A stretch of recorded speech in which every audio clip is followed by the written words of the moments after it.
Hey everybody, Jokerfet here, doing my second video game review, and this time I'm taking a look at Max Payne 2, The Fall of Max Payne for PC. I'm not really sure on how many differences there are between the PC and console versions, just putting that disclaimer out there. So to get down to it, I'm going to start off with pretty much what makes Max Payne, that makes them all such great games, and that's the story.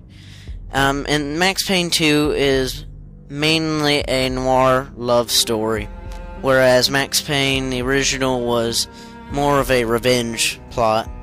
And so in this installment, we see Max, he's back on the police force, he's already avenged his wife and child, and so it doesn't take too long before him to get back into the trouble again, where he runs into Mona Sachs, a character from the first game, and they kind of, I guess it's starting kind of on and off, on time and off again relationship, while also, dodging bullets and whatnot.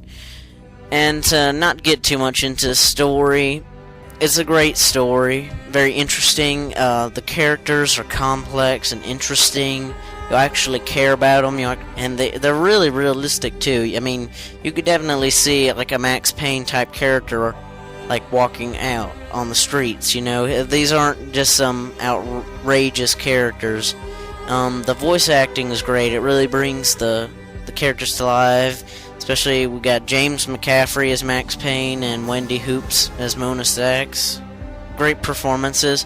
And another thing that I found was kind of interesting is Kevin Conroy, who some of you might recognize him as the voice of Batman from Batman the Animated Series and from the Batman Arkham Asylum and Arkham City. He actually plays some minor characters in this, which really surprised me to hear just Kevin Conroy's voice coming from goons that you're about to gun down. So that was a kind of interesting thing. To get back on topic, another thing that Max Payne has is a great sense of dark humor. Something that you might see in like a Tim Burton movie or Quentin Tarantino movie.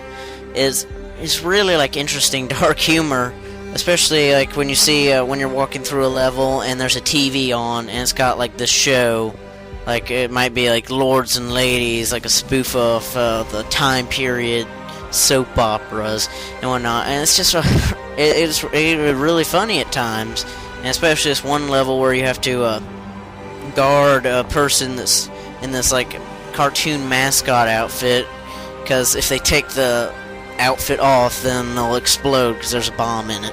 It's just what kind of crazy humor is this? And so, wrap it up on the story. Story is a great story, very interesting. It's one of the best out there.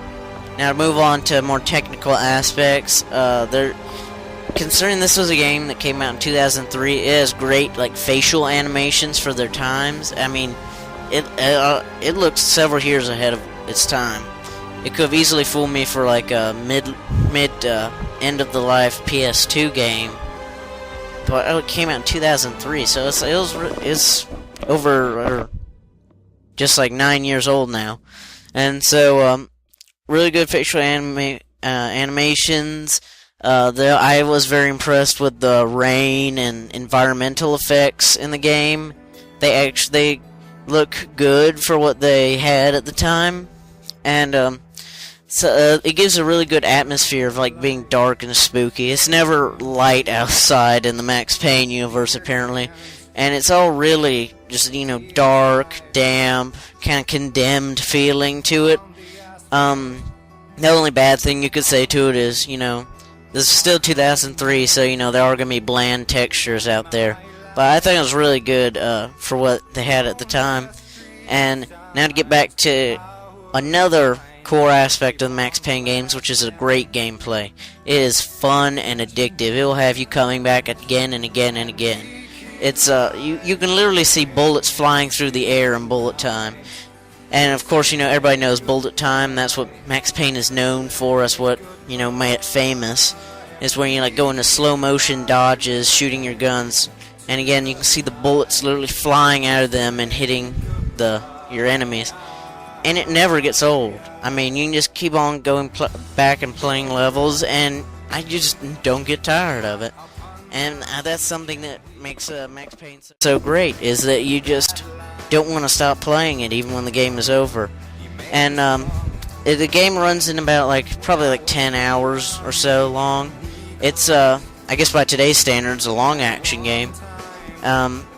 Great story and whatnot. And to get a kind of overview, those of you who have been watching my channel for a while know that I'm a big person that's into, or not big person, I'm a person who's big into mods. And there is a decent mod community out there for Max Payne 2. The only problems that I've seen with the modding community are that the mods, I guess kind of like Max Payne themselves, kind of run in short, except for the mods may only be an hour or two, but Max Payne 2 is 10 hours. And another problem that mods seem to have is capturing the soul of Max Payne, if you will. And because when I realized when I was playing some of these mods that half the reason that I wanted to keep on going in Max Payne 2 was to find out what happened next. And some of these mods don't really have that. They still have the great gameplay, but they just don't have the great story. So I'm not going to go off into a mod review. And wrap it all up, in conclusion, my final score for Max Payne 2, 10 out of 10. It's a great game, one of my absolute favorites. And you can pick this up for $10 on Steam or $10 as an Amazon.com download. So $10 is cheap. Don't pass it up. It's a great game. I recommend it for everybody who's a fan of film noir, just great storytelling, great gameplay, great shooting and whatnot.